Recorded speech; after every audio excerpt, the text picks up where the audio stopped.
जय हिंद दोस्तों। आज हम बात करेंगे कि आरबीआई बैंक जो है आखिर पैसा कैसे कमाता है और भारत के अंदर जितने बैंक आते हैं वो सारे बैंक पैसे कैसे कमाते हैं, तो इनके बारे में आज हम चर्चा करेंगे। और साथ ही में ये भी समझें कि एनपीए क्या होता है और एमएसएफ क्या होता है। ठीक है, इन दो के बारे में हम जानकारी लेंगे और एक चीज और इसके साथ जानेंगे कि बैंक रेट आखिर क्या होता है, रेपो दर क्या होता है। इसके बारे में हम चर्चा करेंगे, तो आप लोग लास्ट तक जरूर देखते रहे और अच्छे से समझते हैं। चलिए हम इस वीडियो को स्टार्ट करते हैं। यहाँ पर देखिए होता क्या है, जितने भी भारत में पैसा बनाया जाता है छापा जाता है, जहाँ जहाँ जैसे पीछे हम पिछले वीडियो में बताए थे जो पैसा कहाँ कहाँ बनाया जाता है, आप लोग वहाँ जाकर देख सकते हैं जो पैसा आखिर कहाँ बनाया जाता है। तो भारत के अंदर जितने पैसे की छपाई हो जाती है होती है उसका सभी का पैसे का मैनेजमेंट आरबीआई करता है, यानी कि रिजर्व बैंक ऑफ इंडिया। जो आप लोग का हर पैसे में देखते हैं कि आरबीआई यानी कि रिजर्व बैंक ऑफ इंडिया लिखा रहता है, यही बैंक है जो जितने पैसे की छपाई होते है उसका मैनेजमेंट करता है। ठीक है, तो आखिर जानते हैं कि आरबीआई बैंक जो आखिर पैसा कैसे कमाता है और लोन कैसे देता है। ये जो आरबीआई जो है लोन कैसे देता है सभी बैंकों को, और सभी बैंक हमको लोन कैसे देता है, इसी के बारे में हम चर्चा करेंगे। देखिए सबसे पहले जान लेते हैं कि आरबीआई बैंक ये एक भारत का एक ऐसा बैंक है जो भारतीय सरकार के द्वारा चलाया जाता है। इसके द्वारा इसके अंतर्गत विभिन्न प्रकार के बैंक जैसे बड़ौदा आता है, एसबीआई आता है, बैंक सेंट्रल बैंक आता है, फिर से फिनो बैंक, यानी कि जितने भी बैंक सारा जितना भारत के अंदर चल रहा है बैंक, इस सारे बैंक किसके अंदर आता है, तो आरबीआई के अंदर आता है। ठीक है, ये आप समझ गए होंगे। अगला चीज जानते हैं कि आखिर बैंक जो है बैंक से बैंक लोन कैसे लेता है, यानी कि जैसे हमको मान लो एसबीआई से लोन लेना है, हमको जैसे आम जनता लेता है एसबीआई बैंक से, सेंट्रल बैंक से, ग्रामीण बैंक से, ये सब लोन लेता है। लेकिन ग्रामीण बैंक या सेंट्रल बैंक जब जरूरत पड़ता है पैसा की, तो वो कहाँ से लोन लेता है उसके बारे में हम देखते हैं। देखिए जिस प्रकार से हम लोग बैंक के पास जाते हैं लोन लेने के लिए, उसी प्रकार बैंक भी जाता है आरबीआई के पास, यानी आरबीआई जो है एक मानो मालिक है सबका, और उसका सब क्या लेबर उसका खट रहा है। ठीक है, ये हुआ मानो एग्जाम्पल के लिए। और उसमें क्या होता है, जब उसमें जाता है बैंक लेने के लिए आरबीआई से पैसा लोन लेने के लिए, तो उसमें क्या होता है उसको तीन प्रकार से दिया जाता है। अब कौन कौन प्रकार से लोन दिया जाता है देखिए यहाँ समझते हैं। पहला हमने लिखा है क्या चीज, पहले हम ये चीज समझते हैं रेपो दर के बारे में।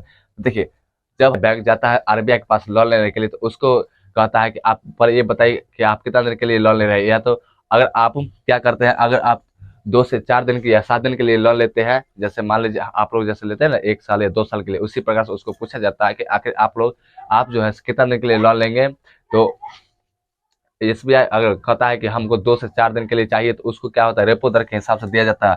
जैसे रेपो दर के हिसाब से क्या दिया जाता है पैसा। अब रेपो दर होता है क्या इसके बारे में जानते हैं। रेपो दर मान लीजिए कि ये अल्पकालीन होता है। अल्पकालीन का मतलब ये हुआ जो आप जैसे मानो आज लिए और 2 4 दिन में उसको लौटा दे, ये हुआ था अल्पकालीन। अल्पकालीन में क्या होता है परसेंटेज कम लगता है, यानी कि ब्याज कम लगता है। ब्याज कितना लगता है तो ये जान लेते हैं कि जब आरबीआई से बैंक कोई लेता है लोन, तो उसको क्या होता है अगर रेपो दर के हिसाब से अगर ले रहा है, तो उसको 4% की दर से उसको रुपए का ब्याज देना पड़ता है। ठीक है, ये हुआ अल्पकालीन यानी कि रेपो दर। रेपो दर आप लोग समझ गए होंगे। अगला चीज जानते हैं कि अल्पकालीन दर क्या होता है, सॉरी अल्पकालीन या एमएसएफ क्या होता है। एमएसएफ क्या होता है, जैसे देखिए मान लो आपको यानी कि अभी तुरंत जैसे मान लो 2 मिनट हमको जरूरी है पैसा का, हमारे पास पैसा नहीं, यानी कि हमको 2 मिनट पैसा की जरूरत है। तो उसमें क्या होता है अगर इसी प्रकार से अगर बैंक यानी एसबीआई बैंक को मानो कि जिसको जरूरत है यानी तुरंत, यानी ग्राहक वहाँ खड़े हैं लाइन में और आपके पास पैसा घट गया, तो उसको देने के लिए अगर पैसा नहीं है तो वो क्या करेगा, वहां से वो क्या करता है 24 घंटे के लिए अगर लेता है, मानो 24 घंटे का एग्जाम्पल लिए है, अगर 24 घंटे के लिए, तो उसके अंदर क्या होता है अति अल्पकालीन होता है, जिसके कारण उसको एमएसएफ के रूप में देखा जाता है। और एमएसएफ होता क्या है, तो मार्जिन स्टैंडिंग फैसिलिटी, यानी मार्जिन स्टैंडिंग फैसिलिटी का मतलब ये हुआ कि आपको तुरंत का जरूरत है, यानी तुरंत आप दे रहे हैं और ले रहे हैं तुरंत में, यानी इसका होता है। इसमें क्या होता है जो अल्प यानी कि रेपो दर से थोड़ा हाई लेवल रखा गया है इसका रेट परसेंटेज, क्यों, क्योंकि ये आपको तुरंत का काम हो, इसलिए इसमें क्या होता है जो यानी इस रेपो दर से इसमें ज्यादा रेट मांग दिया जाता है। ठीक है, तो आप लोग समझ गए हो कि एमएसएफ क्या होता है। अगला चीज समझते हैं कि बैंक रेट आखिर क्या होता है। बैंक रेट देखिए मानो आप क्या है जो 2 से 4 महीने के लिए ले रहे हैं, ठीक है, तो इसमें आपको बैंक रेट दिया जाता है। बैंक रेट में क्या होता है आपको 4 रुपया और 65 पैसे की प्रति ब्याज जोड़ के देना पड़ता है। जैसे मानो आप क्या 4 महीने का ले रहे हैं कोई बैंक आरबीआई से, तो उसमें क्या उसको 4.65 रुपए के परसेंटेज की दर से उसको देना पड़ेगा, जिससे हम क्या करें बैंक रेट के नाम से या लॉन्ग टर्म के नाम से भी जाना जाता है। बैंक रेट होता है बैंक।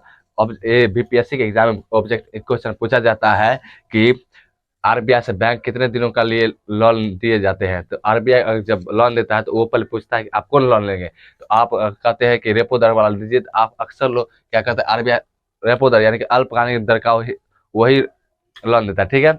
ये दोनों नहीं देता क्योंकि ये दोनों में थोड़ा लोचा ज्यादा है, इसलिए ये दोनों नहीं देता है। और एक क्वेश्चन ये है कि एक क्वेश्चन और ये पूछता है कि आरबीआई रेपो दर के हिसाब से कितना परसेंटेज का ब्याज जोड़ता है। इसमें कोई फिक्स नहीं, ये अभी हमने लिखा है 4% देते हैं, ये साल में 8 बार बदल जाता है कभी कभी, और साल में कभी कभी 4 बार बदल जाता है, इसलिए इसमें कोई फिक्स नहीं है।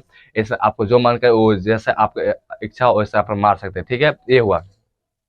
अगला चीज जानते हैं कि एनएपी क्या होता है। एनएपी एनएपी आखिर होता क्या है। इसमें देखिए जिस प्रकार से हम ब्याज जोड़ते हैं, तो अगर मान लीजिए आप एक फाइनेंस गाड़ी करवाएं तो गाड़ी में क्या होता है, जो आपको अगर ऑफर चल जाता है, जैसे मान 3 महीना चल आपको गाड़ी खींच लेता है, तो उसी प्रकार से क्या होता है बैंक में, जब आपको 3 महीना यानी कि जितना टाइम दिए जाते हैं उतना टाइम अगर आप पैसा नहीं चुका पाते हैं, तो आपको क्या होता है एनएपी लगा दिया जाता है, जिसके कारण आपको क्या होता है सूद के साथ, मूल के साथ और जितना उसके साथ एडवांस कुछ रुपया जमा करना पड़ता है, जिससे एनएपी के नाम से जाना जाता है। आप लोग समझ गए एनएपी होता क्या है। तो आगे हम बताएंगे कि यूट्यूब कंपनी है जो यूट्यूब से पैसा कैसे कमाते हैं, इसके बाद अगले वीडियो हम बात करेंगे। तब तक के लिए इतना ही। जय हिंद। चलते हैं।